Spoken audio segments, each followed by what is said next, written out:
All right, good morning, everyone. Happy Wednesday, and welcome back to the J&E Welding Combined Strength Podcast. I'm your host, Shane Sutcliffe, and I'm here once again with my regular co-host, Shellen Nowakowski. Shellen, summer's basically went by in a hurry, and it's wrapped up now. We've had an amazing September as far as weather goes, and I think everyone wouldn't be surprised to hear that we've been very, very busy, hence our bit of a prolonged absence here. Yes. And that September weather has had a really nice side effect in that, lots of the summer wrap-up stuff has been able to be done outside instead of indoors. So That's right. that's just one excuse for us as far as why I haven't been around. So We have many. We've got a couple, yeah. But as always, before we begin, let us acknowledge that we are meeting today on Treaty 6 territory and the traditional homeland of the Métis. And kind of as I mentioned, there's been a ton of amazing stuff that has gone on over this past summer. And since our last episode that we really wanted to share with everybody. Everything from nuclear sector forums to a very fun trip underground at Nutrien Lanigan that Shellen's got some great pictures of. Yes. As well as a few updates on some of the projects we've completed and continue to work on. But before we get into all of that, I'd like to ask Shellen to kick us off with a safety moment. Sure. Thanks, Shane. Hi, everyone. Good to be back with you. I just wanted to share a quick safety message on mental health, as it is a topic that I think we talk about a lot, but we need to talk about more. So over the last couple of years, I've really been reflecting on how we invest in our overall health and wellness. And maybe that looks different for everybody. Maybe we exercise regularly, or we get our teeth checked every 6 months, give or take. We might go to monthly chiropractic or massage appointments, or we might get our eyes tested, or even our annual physical checkups. And we do all these things. However, it seems that there's kind of a major part that seems to be missing, right? How often do we really check in on our mental health? Mm-hmm. And I think the answer is likely not until something's wrong and Yep. we need to reach out for help, right? And so why do we treat our mental health any differently than we do the rest of our overall health? I find that it's always easier to show up proactively than to have to ask for help after the fact, right? And so if we look at mental health from the perspective of being an integral part of our overall health and wellness, you can see that it's just as important as every other aspect or every other annual checkup and maintenance appointment. So I think that I would just encourage you to be mindful and just keep mental health at the forefront, as it is an incredibly important topic that we need to continue talking about more. So that's what I wanted to share today. That's great, Sean. 100% agree that mental health is something that tends to go by the wayside in a lot of cases. And a lot of people don't really consider that as part of their wellness routine, if you want to call it that, right? So, Yeah. and yeah, I think we could all benefit from some time to just, take a quick reflection and check in with ourselves, so to speak, right? Yeah, I think it would help our healthcare system a lot. And Absolutely. if we could all just, keep that at the forefront and be mindful. Yep, 100%. Thank you very much for that. Okay, let's jump into some of the more exciting news that has happened since we last ran an episode. Sean, you've got a whole bunch of notes prepared here and a bunch of things to go over. We got a lot. Yeah, let's get right into it. This is gonna be like drinking from a fire hose this episode. Yeah. I know our last. Absolutely. We shouldn't broadcast this, but our last episode was back in April. April, yeah. And so a lot has happened since April. So we're gonna try and cram in quite a bit, but. First things first, and this was pretty recent. On August 30th, I believe, SIMSA and Saskatchewan First Nations Natural Resource Center of Excellence co-hosted an event focused on nuclear power, and that was with SaskPower and GE Hitachi. And so with nuclear power being such a large topic of discussion lately, as SaskPower is slated to make the decision in 2029 whether to proceed with construction of the first small modular reactor in the province, Saskatchewan is pulling together again to learn about how we can get involved and prepare our local supply chain. And this is certainly evidenced by over 250 people in attendance Wow. at this event. And if you want to, I got it up we there. are sharing. We're sharing, yeah. Okay, so there's a photo on top here. It's not very good quality because I stole it from SIMSA's website. Oh, yeah. Oh, so let me guess, this was Eric It was standing up on Eric, stage. and it was funny because there were so many people there that he stood up on stage and he took 4 different photos and then warped them all together geez. as good as he could. But I just wanted to share that to show, That's a pretty huge room. Saskatchewan, yeah. When duty calls, Saskatchewan comes together, and it was a fantastic turnout. And so the day started off with an incredibly powerful Indigenous cultural dance and drum performance. It was amazing. The dancers were from 3 years old to 16 years old. Wow. And it really set the tone for the day, in recognition that we need to come together to address this important topic in such a way that takes the next 7 generations into consideration. And I think that was incredibly important to acknowledge and keep in mind throughout the course of this event. But it was an extremely successful event with presentations from SAS Power, Ontario Power Generation, Canadian Standards Association, Organization of Canadian Nuclear Industries, Prairies Economic Development Canada, and GE Hitachi around Saskatchewan's supply chain and how we can prepare to participate in supporting the province and Canada as we shift towards clean nuclear energy. Wow. Supplying our grids. So, yeah, it was incredible. We hear more and more, and I think we're going to continue to learn more. And yeah, so to learn about more, how your company can get involved, reach out to SIMSA or visit their website. They've got a great nuclear section there now as well. And on that note, there are some exciting new announcements with SIMSA as well. We want to welcome Tom Kischuk as the nuclear specialist on the SIMSA team. So that's huge, because we're all hearing about nuclear and how do we get ready, and everyone's like, oh, I don't know what to do. What do we do? And so now we have Tom to tell us what to do, which is fantastic. So Tom comes to SIMSA and its members with a wealth of knowledge and experience in the nuclear industry, and will certainly maximize the amount of Saskatchewan content for new nuclear development in Canada and globally, especially in Saskatchewan, including but not limited to small modular reactor component manufacturing and deployment, certified services to the nuclear industry, and nuclear fuel manufacturing.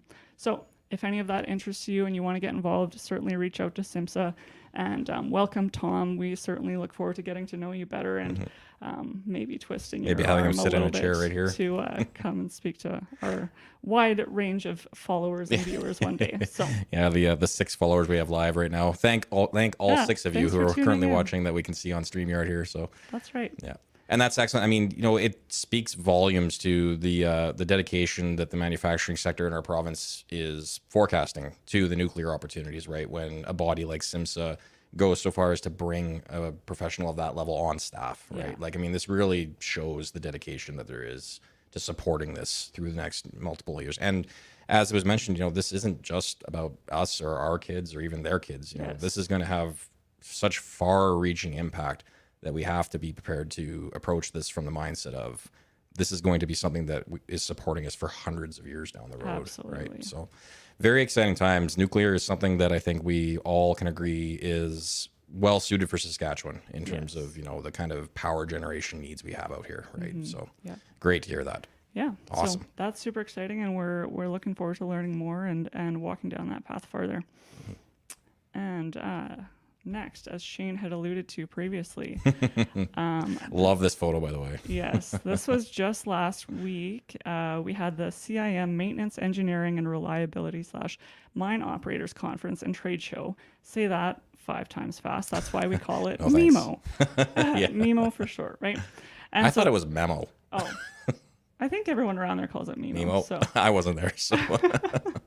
Anyhow, it was hosted downtown Saskatoon at TCU, which was fantastic. And we had around 700 participants in attendance, with the trade show running alongside technical sessions.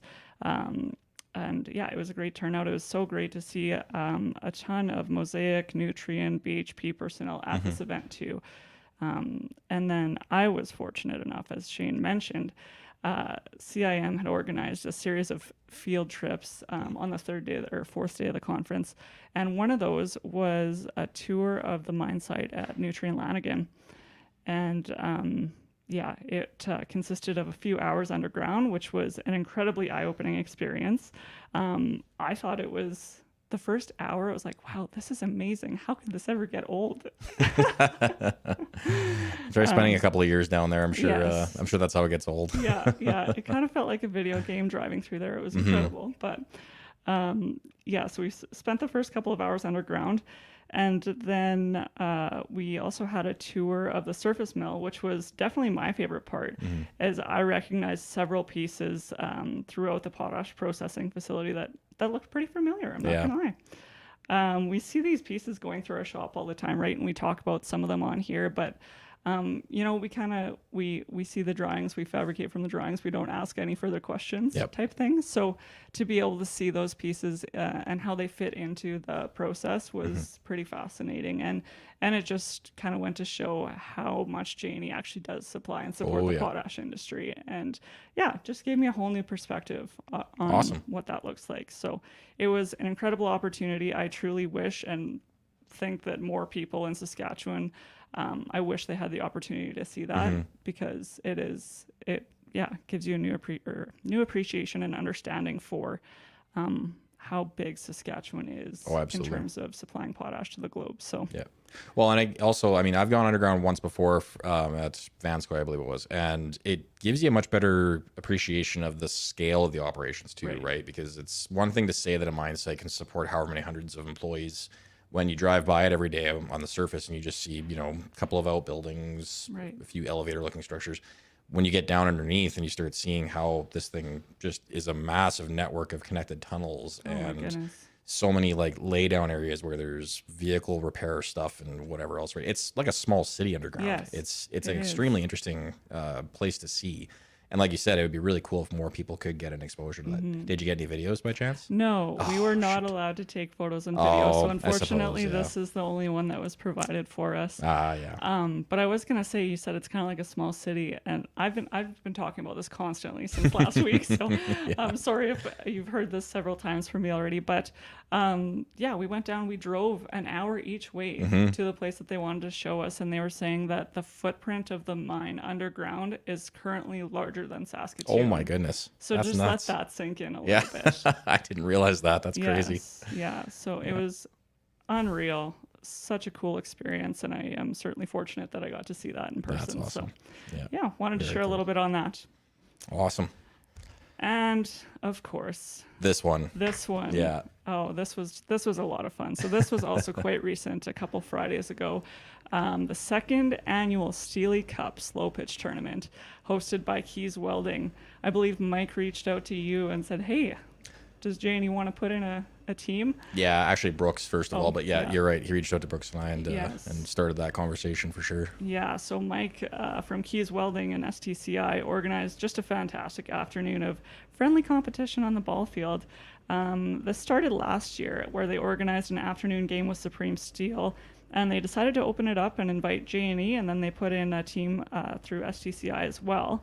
And we played a quick round robin tournament and braked in the middle for a barbecue with fabricators, and got to kind of visit and chat. And then regardless of my overconfidence, sorry to some people that I was getting a little bit rowdy about it, but regardless of my overconfidence in our team, we ended up taking second to the reigning champs over at Supreme Steel. So congratulations to you guys, and they get to keep their homemade trophy. It's cool. Yeah, they made a trophy, and it unfortunately won't be in our trophy case this year, but we're gonna come back bigger, better, stronger, faster next year. So we're certainly looking forward to that becoming an annual tradition as well. So thank you, Mike. Shout out to you for organizing that. It was fantastic, and we look forward to next year's tournament as well. That's awesome. Yeah, the Steely Cup, I love the name there. That's just such a fitting trophy title for a bunch of fabricating companies getting together and doing a sporting event like that. And absolutely, like you said, I'm pretty sure next year we're gonna have a much larger turnout. Well, I shouldn't say much larger. We had a pretty good turnout this year. It was pretty good. Yeah, you can see there the four teams came together for a photo on the top there, and then our J&E team. And we were intimidating. I'm not gonna lie. Look at those Stingers jerseys. Those are pretty cool. J&E used to have a regular slow pitch team about 4 years ago, and they haven't played in a while, but they're pretty good. Yeah. There's definitely some skill in that pool for sure. That's right. Awesome. All right. Well, as we kind of mentioned earlier, there have been so many cool things going on in our local industry, and there's even more of that to come. We still have some community engagement stuff we want to get into later. But next, I think what we're going to do is maybe highlight a couple of the projects that have gone through the shop here in the last couple of months. And this first one here that you can kind of see on our screen right now is a photo of some transformer enclosures that we've been working on pretty steadily. I can't quite remember when we started working on these builds, but we've done 2 complete builds, and I believe we're starting a third one here pretty quick. I think, actually, sorry, I might be correct in there. I think we're finishing the second one pretty quick here. Yeah. So, so what these are and who they're for, we don't name names obviously on the show unless the customer's okay with that. But ahead of time we haven't checked on this one, so we just can say that this is a customer in the transformer construction industry that was looking for additional manufacturing capacity outside of the network that they currently had. And that was why they approached us, as we have a well-established track record in heavy industrial manufacturing. And these fabrications are essentially sets of components that work together to house and cool large electrical transformers in a variety of sizes and configurations. And the units we've built so far typically consist of 4 sets of parts. There's the tank itself, a cover plate that goes on top, a vessel called a conservator, and then some pipe spools and headers that kind of work to convey all the fluids. And the tank and the cover go together to create the main assembly. And I'm seeing just a bit of a small view here, but I believe the bottom right picture is probably one of the best views of the tank, and the one to the left of that is the cover. So basically a box that the transformer will be located inside of. And the conservator then acts as kind of like an overflow / pressure release. So as this thing's in operation, there's oil that flows around the transformer to cool it, moving through all the piping and the headers and whatnot. And as oil heats and cools, it expands and contracts, as we all kind of know. So the conservator serves as the buffer, if you want to call it that, for that expansion. So if the fluid gets too hot and expands too much, there's room inside that vessel for some overflow, basically, so it can kind of avoid a bit of an explosive situation, let's say. Fair. So yeah, very cool design. What makes these things interesting from a fabrication perspective is that they are very similar in a lot of ways to pump boxes that we have built for years and years and years for the oil sands industries, but with some key differences. One of them that I really thought was interesting and I kind of keyed in on was the mating faces and the flange connections. And you can kind of see that in one of these photos here. Normally, when we're building a pump box or any other kind of vessel for the oil sands, most of the flange connections, if not all of them, are going to be made from purchased flanges. So something that you would go to a pipe and fittings supplier to buy. If I'm not mistaken, nearly everything on these is a custom machined plate flange. Wow. So none, if any, or sorry, let me rephrase that. Few, if any, purchased fittings, basically. Wow. So that adds a level of complexity in terms of having to get a reliable supply of the machined parts. We've had a really good partner working with us on this one that's managed to keep up with our demands, and through some growing pains has increased their outputs. So we're doing quite well there. And in terms of the other implications, in the case of, say, a misfit or something gets damaged accidentally, it's not like you're just running down the street to go buy a new one. Right. You're not going to go to a vendor and have this on the shelf, right? So a lot of care and attention has to be taken to make sure that they're being fit, welded, and handled properly so that we don't have any requirements to replace things, or at least not in any great volume, right? So that's one really cool aspect about these things. Another really interesting aspect in this respect to those flanges again too is that a lot of these connection points look nearly identical when you're looking at them, but they have just slightly subtle differences between each location. So the fitters and the welders and the leads especially have to be very mindful of which components are going in which locations, because they can be something that looks nearly identical at a glance, but has just slightly different features or just slightly different dimensions, and it's got to go in the correct spot in order for them to line up, right? And kind of in line with that, and another interesting point to support the complexity of these builds, if you want to call it that. It was a decision that was made early on in the project that we were to build these things from customer supply drawings. Great. So for anybody that knows Janie and has worked with us in the past, it's kind of common knowledge that we've got very strong detailing standards and very excellently detailed drawing packages when we do it in-house. And that process of doing our drawings and the way we use part numbers, the way we establish our naming conventions is very heavily tied into a lot of the other processes that make up how our company works. Everything from purchasing to internal material handling and the like. So when a project like this comes along where there's very detailed drawings already from the client and there's not a ton of value brought in redoing those drawings, it makes sense to use their drawings. Right. It just adds that level of complexity in terms of all those supporting elements not really meshing with our systems, right?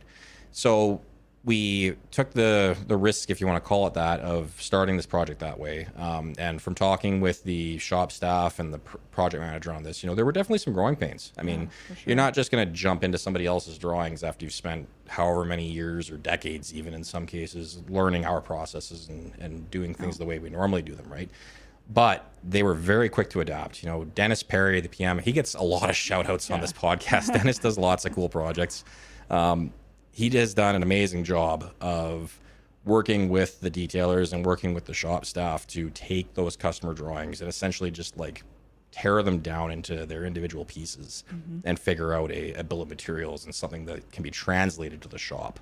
So they can say, Yeah, I was about to say this all kind of sounds like pretty much shop staff, PMs, everyone has to learn a new language almost, right? That's a really good way to describe it. Yeah, it's basically just saying like, okay, you've spoke English your entire life, now let's do this in French, right? Or something along those lines, right? Yeah.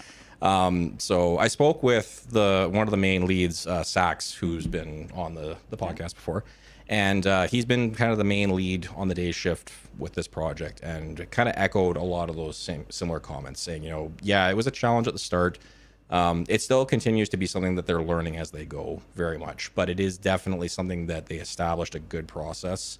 And now that they are where they are in the build, they've got a good understanding of, okay, this customer part number kind of implies that this piece goes here or something along those lines, right? I don't know the exact details, but I just know that there's much to it. And a huge shout out to the leads, the day shift, the night shift, the supervisors, Dennis, the detailers, everybody involved in this. There's a lot of work that goes into making sure that works properly and that we do that translation and make sure that we're building it to the customer's specifications, right? So this is what we do, right? This is what exactly does. It's customer comes to us with a new and challenging request, and we figure it out as a team. And it sounds like this is leading towards another success story in terms 100%. of that theme. So great job to the team who's working on this. Yeah. And a huge demonstration of the adaptability of the company as a whole too, right? And just the ability to flex and learn new things, right? Right. Awesome. Beyond that though, I mean, these have been a really cool project. Lots of interesting QA requirements that we've, again, been learning as we go. And ultimately, like I said, one complete unit, second one very close to completion is my understanding, and a third one in the wings. So awesome. Yeah, definitely a good build. And the main reason that customers come to J&E for stuff like this is, in my mind, in my opinion, I mean, I can't speak for why the order was placed, but if I were thinking, why would I buy something like this at J&E? I really do think that's predicated on the history that we've established and the roadmap, or the track record, I should say, rather, that we've got of building large industrial fabrications like this. We've got decades of experience providing similar builds like this into the oil sands and into the oil and gas industry, as I mentioned previously, right? So and like you said, they look slightly different, but very similar requirements, right? So yeah. Awesome. Very cool job. That's another one that we're going to keep a close eye on. We've got lots coming for that one, and we're going to be probably highlighting that again in the future, I'd imagine. All right, and the next one here, we're going to shift over to a different scope of work entirely. These are a safe rack gangway installation project on a site project, actually, for one of our longtime customers. So this is a longstanding customer in the fertilizer distribution space.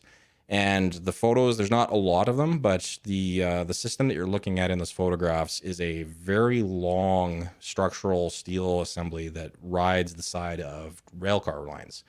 And this client has railcar loads of a liquid fertilizer product that they have to unload from the rail, pump into a tank, and then pump into trucks for distribution from there. This system was designed and intended for access to the top of those rail cars by employees, so they can go up and open the hatches to allow pressure equalization while it's draining the fluid from the rail cars.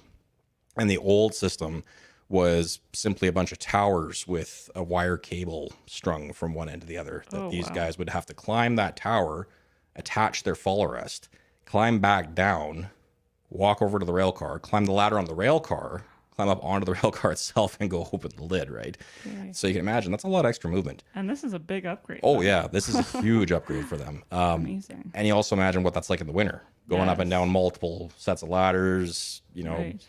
having to go up and reconnect because each time you get to a new tower, you got to jump over a connection. So you got to go back up and connect again, that kind of stuff. So what they decided to do, and it's kind of hard to see in the photographs, but essentially the left image is the before shot. The right image is kind of a current / after shot. We're still somewhat in process on this project. And what they had us do was modify the steel structure to accept these new safe rack installations, which are essentially a rolling platform that can slide side to side and then has spring-loaded arms that allow a platform to descend onto the car. So they can basically just walk up to this thing, push the platform down, walk out to the car container, and just pop the lid. Awesome. Far simpler operation. Yeah, absolutely. So that basically covers the scope of the project. Now, one interesting thing to note that's a development since our last podcast, I believe, is that we have disbanded our mobile services division. So when the customer came to us looking at this one, we knew that there are still clients in this space that would really benefit from a combination of our shop fabrication capabilities and supporting the installation of that on site. So when we were making the decision to wrap up our mobile services, we knew that was something we had to be mindful of. Yep. We took a chance and it's paid out wonderfully. We looked to partner with Keys Welding Services, and through them as well as part of their evolution, it was now part of Saskatoon Tribal Council Industrial Contracting Group. And we have come up with a partnership where they are managing and handling the staffing requirements of the site portion of the project while we support the shop builds and the material supply. So this has been one of the first large projects that we've done with them. So far, it's been a very positive experience. We've been really happy with the work we've seen from these guys on site.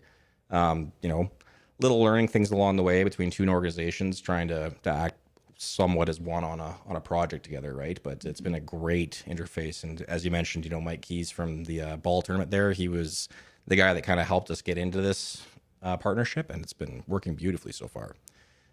So to go back to the project a little bit, it consisted of two scopes, kind of as I alluded to. There was the shop portion and the site portion.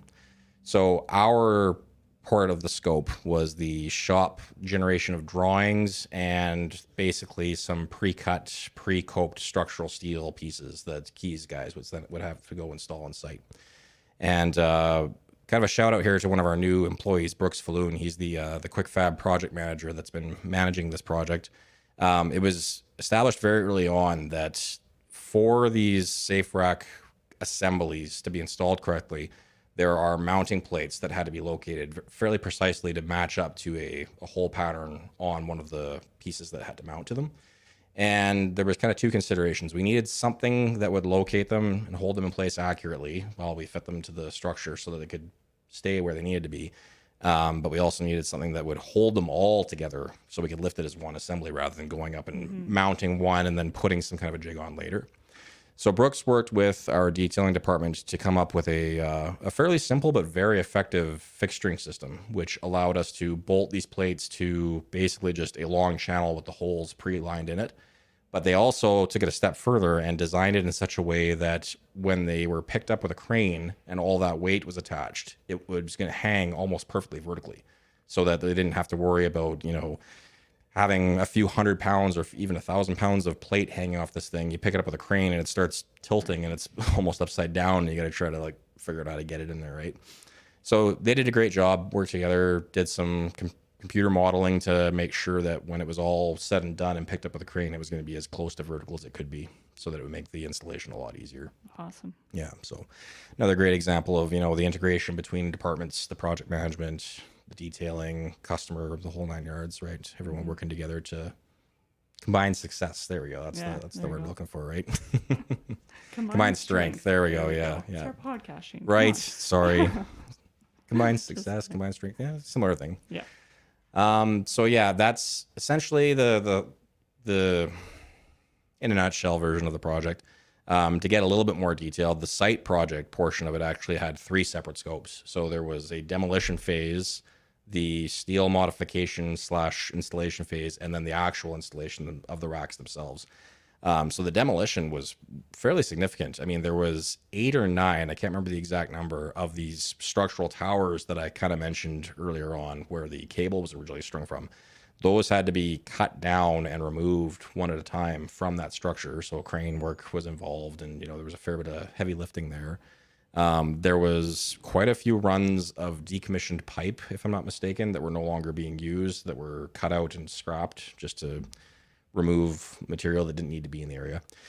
And then there was a lot of prep work for the modifications. So the structure wasn't rigid enough on its own to support these new racks. So that was where the new steel and such comes from in terms of getting that installed and ready for the materials to be mounted to. So it's definitely a very complex system in that there's lots of moving pieces and lots of stuff that has to line up, but the structural steel portion of it wasn't overly complicated, but still lots to it. So yeah. Just seeing, we got a question here from Ryan Spencer. When Janie is working on these projects, whether it's at our Saskatoon or a site like the gangway installation, how does your company handle the workforce management side of things? For making sure that all employees have the proper and up-to-date training, proper tracking of office or on-site time and attendance, orientations are completed and up-to-date, etc. And keep up the great work, Janie. Well, thanks for the comment, Ryan. We can get to that in a little bit here, I think. As far as how we keep track of employee time and like, again, with this being a site project and not our staff, that's not really a consideration here. Right. But we do have software that we use, obviously, for tracking our people's time and stuff like that. Great question, Ryan. We'll follow up with you on that one a bit. So going back to this project, that's essentially the whole scope of the project. And the reason that we were picked for this, again, kind of going back to what we mentioned about when we decided to wrap up the mobile services, we knew that there was still going to be clients that would want to have, the J&E brand, if you want to call it that, or at least like our experience and our expertise available to them, right? Mm-hmm. So that was the reason why this client decided to still keep us in the loop on this project and ask us to put a price in for it and such. And we definitely still think that there's value to be had in providing those joint services of shop build and site installation. So certainly, I mean, you think back 40, what are we almost at, 43 years? That's where we started, right? Yep. Your dad in a truck. Mm-hmm.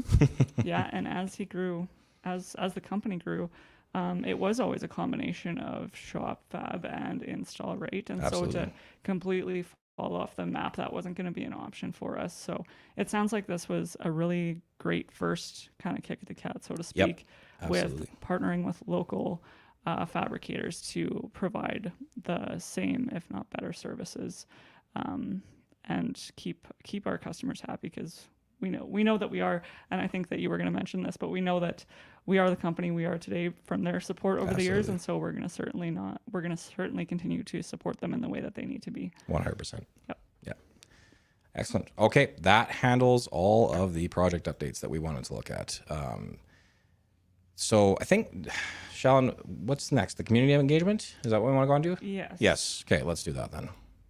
Awesome. We will go on to our community engagement updates here, and Shallon's got quite a few of these to go through for us. Yes, this is a heavy industry event and community engagement episode, and I'm not apologizing for it because there's so much exciting stuff, meaningful stuff Absolutely. Going on in our community that we can all get involved in, and so I think it's certainly worth mentioning. Mm-hmm. And so this past Sunday actually was Cameco's 4th annual Step Up for Mental Health run/walk, and a huge success. Oh my goodness. I was just blown away by what this looked like this year. And so Cameco established this Step Up for Mental Health Fund to support local organizations and groups who are working to address and support mental health. And the last 3 years, the fund has distributed $1.7 million to Saskatchewan organizations. And then this year's event was the largest yet, with more than 6,700 participants. Let that sink in. That's almost 7,000 people running through the streets of Saskatoon on Sunday.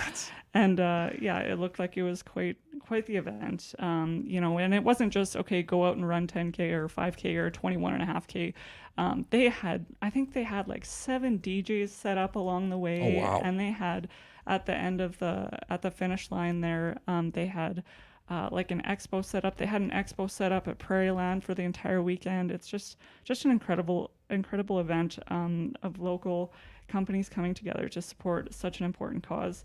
And I don't know if it's been published yet, but I was just thinking 6,700 participants at the registration fee. So Cameco doubled registration fees, plus people had the opportunity to raise funds on their own as well. But just thinking about the registration fees alone for 6,700 people, my rough math comes out to like potentially close to $1 million. Don't quote me on that, but Wow. that's huge. That's massive. Yes. So congratulations, Cameco. Thank you for standing in the gap there, and congratulations to everybody who was involved and participated in that. There's nothing like a community coming together Absolutely. to support, right? So Yeah. that was fantastic to see. That's amazing. And like you said, I'm having a hard time picturing 7,000 people running through the streets of Saskatoon. Yes. I mean, like, I just picture, like even just Christmas time shopping, and that's generally not that many people. So to have everyone, and actually, kind of on that same note, we did oh my goodness, I should know this. The Shoppers Drug Mart Run for Women was this summer as well. My wife participates in that every year, and I believe that turned out like maybe I'm gonna say like 300 or 400 people. Okay. So just imagine 7,000 cramming into the streets and just running through the street. It's I'm sure it was quite a sight to be seen. Yes. Yeah. I was supposed to be running. Unfortunately, I had a training injury because I am no longer 18. So I wasn't able to go, but it looked amazing. And again, congratulations and thank you to everyone who stepped up. That's huge. That's great. Yeah. Awesome. And our next exciting topic.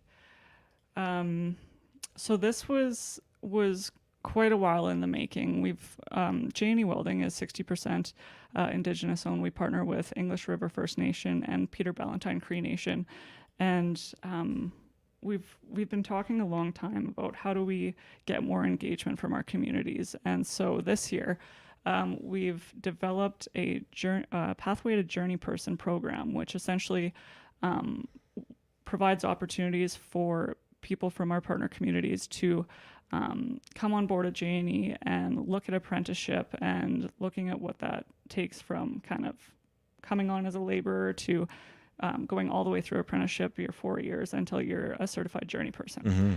And so that's all great, but what's the first step? How do we get this thing rolling, right? And so we figured, why not bring them here? Or, we've got so much to share and we've got everything here. So we invited a group of 10 people joined us from Pachinak, Saskatchewan, which is about 6 hours north of Saskatoon, I believe. So it wasn't a small trip for them to come out and participate in this day with us. But so we spent the day pretty much exploring what a career in welding and metal fabrication could look like. And we were also joined by personnel from Saskatchewan Polytechnic, Gabriel Dumont Institute, and Saskatoon Tribal Council for a morning of discussion around what the apprenticeship process all entails and the supports available to Indigenous individuals, specifically those potentially relocating to Saskatoon to pursue a career in welding and metal fabrication.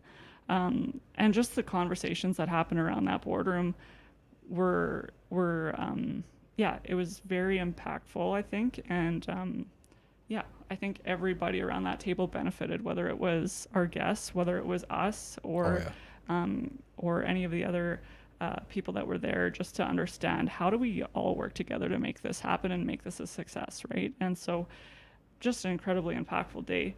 And of course, we got the group out into the shop in the afternoon for a tour, as well as some fun hands-on experience. And so we had a few of Janie's staff, and a shout out to Danny and Bryce in A Shop for helping us out.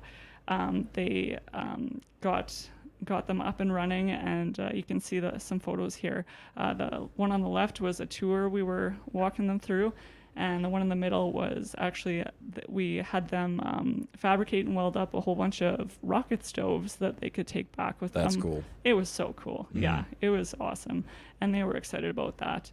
And so Danny and Bryce kind of helped get them up to speed, teach them the basics if they needed help, and we also had Hunter help us out there too. And I just wanted to point out in the left photo, where they're all kind of standing by that bin there. It was so cool because not only are they like looking at this massive fabrication, and that's one thing in itself, but Hunter was there and he's like, hey guys, look, I did this weld and I did this, and like this is what you will actually work on, right? Absolutely. And so it was just an awesome experience for them, I think, to see that. But I think my favorite part of the day for sure was actually hearing from Hunter. He came and joined us at the end of he was with us all afternoon helping out with the project, but he came in at the end of the day, and Hunter's actually, so he's a current employee and a second year apprentice welder, and he's also a member of English River First Nation. And Hunter shared with the group just about his experience so far with his apprenticeship at J&E, and he's got such an incredible attitude. He's got a great story. That's awesome. And yeah, he's a great leader and example for more people to follow in his footsteps. So all in all, just with everybody that was involved in that day, it was awesome. And it is just going to be the first of many engagement initiatives to follow like it. So yeah, awesome. Thank you to everybody who, again, Saskatchewan Polytechnic, Gabriel Dumont Institute, and Saskatoon Tribal Council for making that day memorable and impactful for our guests for sure. We got a couple more still, eh? Yes, still. There's so much that went on this summer. There was so much. It was fantastic. And this is only a selection too. Like, yes. There was way more. We're saving some stuff for a few other episodes down the road as well too. So for sure. This was a huge one in Saskatoon too. The White Buffalo Youth Lodge Backpack Giveaway and Carnival, hosted by Nutrien and Saskatoon Tribal Council. This is just a phenomenal event. I can't remember how many years this has been going on for, but essentially they get together a bunch of sponsors and mainly Nutrien for sure, and they bring together a bunch of backpacks, and like you can see in the photos here, this is the gym at the White Buffalo Youth Lodge. Mm-hmm. A bunch of school supplies, and the people get to come in with an empty backpack that they get from the event and walk through the tables as if, like, same thing as if you're going like back to school shopping at Staples awesome. Or wherever you do your shopping, right? And that's great. There's everything there from, oh my goodness, like pens, pencils, crayons, anything you need for school, binders, do-it-tings, folders. Adam and I were fortunate enough to hand out toothbrushes this year. Hey, you know what? That's an extremely underrated piece of back to school kit. It was. Like, you know, it was, nobody wants to go to school with stinky breath. No, like, come on. That's right. That's right. So this year, actually, they upped their numbers to 3,000 backpacks. Wow. That were loaded up and given away, which is just amazing. Yeah. And just recognizing that back to school can be a tough time of year for many families in our city. Yeah. Nutrien and STC have just done an incredible job of standing in the gap for our community. And this was the biggest one yet. And I think they're just kind of planning on going up from here, which is amazing. But it wasn't just the backpack giveaway, but actually getting kids excited to go back to school too. They had all sorts of stuff there. They had 20th Street blocked off, and they had a barbecue. They had bouncy castles, face painting, back to school haircuts, the whole thing. And there was some clothing and shoes were available if they needed them. They even had the Saskatoon Blades and really? The Rough Riders out. And the Rough Riders. Yes. Nice.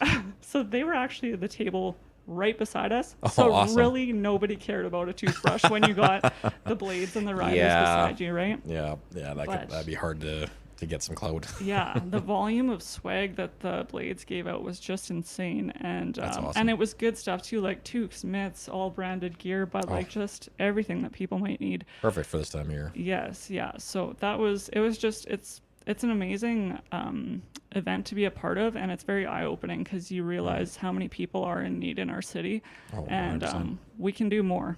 Yeah. We can step up and we can do more. So thank you to everyone who sponsored that event and participated, and we certainly look forward to supporting this absolutely for years to come. Amazing initiative for sure. Absolutely.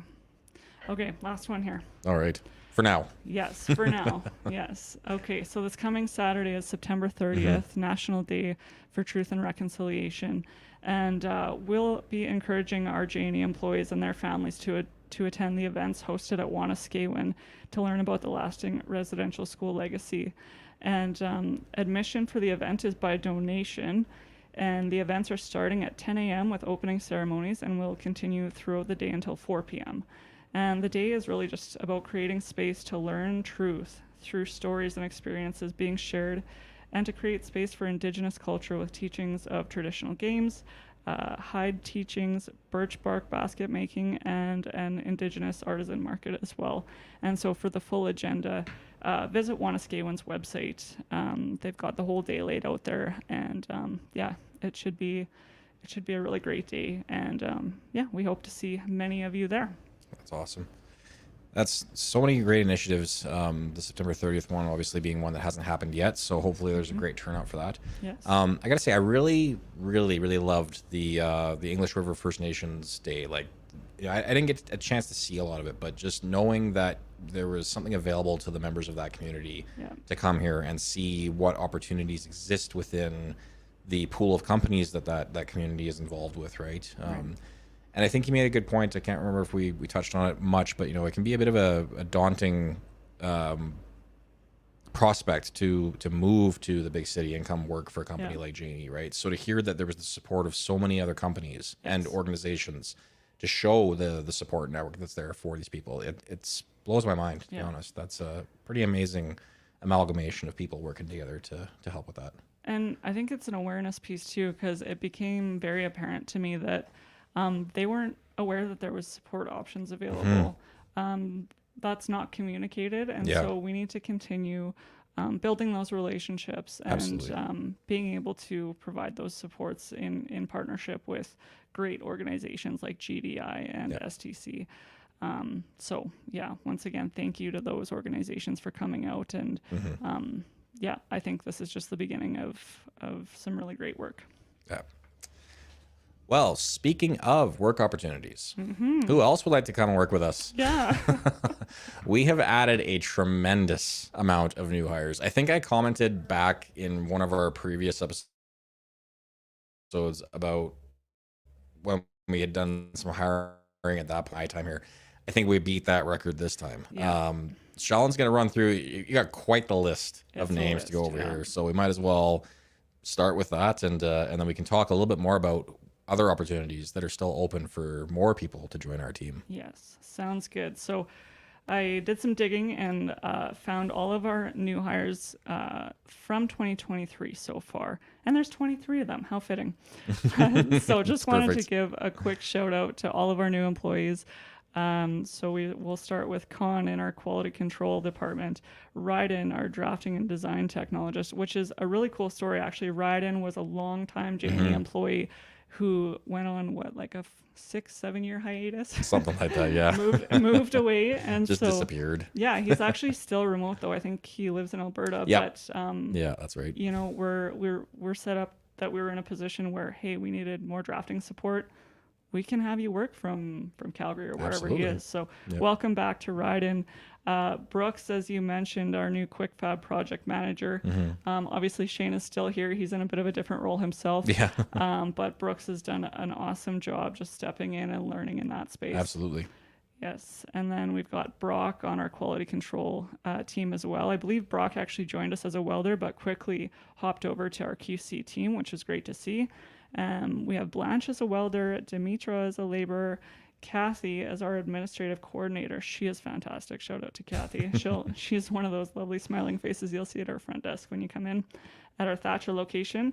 We've got Daniel as a laborer. We've got Kaylin as a welder, Jansen as a welder, Christian, shipper receiver, Ivan as a welder, Noah as a welder, Chamanjeet on our shipping receiving team, Nicholas as a laborer, Ben as a welder, Michael on our shipping receiving team, Shane as a laborer, Alea, a new project manager, Josh as a welder, Joe, a maintenance technician, Benjamin, a journeyman welder, and Lowell, most recently as a welder. And so unbelievable. Yeah, huge list there.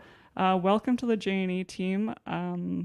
Yeah, we're happy to have you. Absolutely. And yeah, I'm just blown away. Like I said, I don't know that I've ever seen that many new faces. And I think this was spread out over the summer. Like this wasn't something we'd put No, together not in a all couple at of months. once. But even then, to find this many people to come join our team and, be a good fit with our organization has been just an absolute blessing in a lot of ways, right? Like, Yes. And a huge shout out to our HR team as well, because 100%. that is no small feat. Yep. That is a lot of work that goes into that, and we couldn't do it without you as well. So shout out to our HR department. And even with that, we still have roles to fill. There's still opportunities available. Who are we currently looking to hire, Sean? Yeah, so we're currently looking to hire journeyman, journey person, fabricators, and welders, quality assurance administrative support, as well as an accountant role to fill as well. Yeah. Yeah. And if people are interested in reaching out to us and finding out how to go about applying for one of these roles, what's the best way for them to get in touch with us? Sure. Well, you can visit our website at www.jnewelding.com. Visit I believe it's on our Contact Us page. I think it's Contact Us and Careers, and you'll see our job postings there. If you'd like to apply for a job, feel free to send in your resume and cover letter to hr@jnewelding.com. That's awesome. Yeah. All right. Well, that covers pretty much everything we wanted to talk about today, I believe, unless I missed something. No, I think that's it. There we go. Okay, good. So yeah, we are going to try to get back in the swing of being a bit more regular. I guess we kind of alluded to it a little bit. I guess we might as well let the cat out of the bag, or so to speak. Shallon mentioned it. I have moved on to a different role within the company. My new title is Strategic Account Manager for our defense manufacturing. There's not a lot that I can say about it. The clientele for that sector are a bit secretive, is maybe one way to put it. But that necessitated the need to hire Brooks, as we discussed, who's been doing an excellent job in the Quick Fab project manager role. And just briefly on that topic, in terms of the new role and kind of why we felt we needed this position and what our company is kind of looking at. So diversification has been something that's been on the radar for us for a long time.